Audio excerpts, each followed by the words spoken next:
Още първият ден от голямото пътуване не мина без инциденти на Тракия. Тир самокатастрофира край Стара Загора.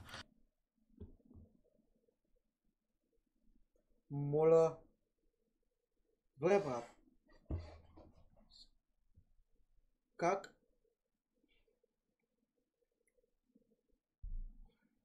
Не, аз просто нямам какво да кажа, че. Камионът преминал през разделителните мантинели и се озовал в насрещното движение. По чудо няма жертви. Какво нямаш ти, бе, брат? То цялата му предна броня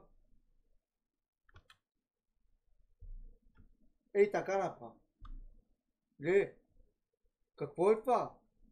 Брат, гледай си пътя малко, бе. Добре, чат, защо трябва? Наистина това не го разбирам. Пострадали. Още по обед на изхода на София в посока Пловдив и Бургас. Трафикът беше интензивен.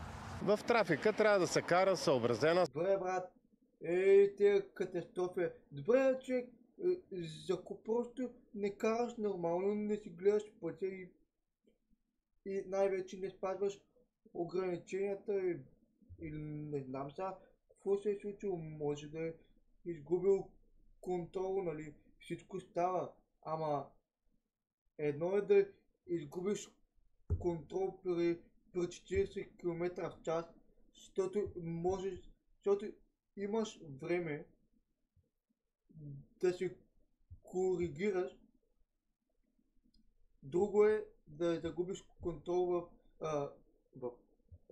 друго е да загубиш контрол с 100 км в час и така е. Че тогава просто нямаш необходимите реакции да се коригираш. Просто не е възможно.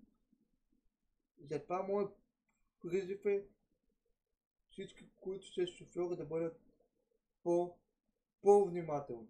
Това е.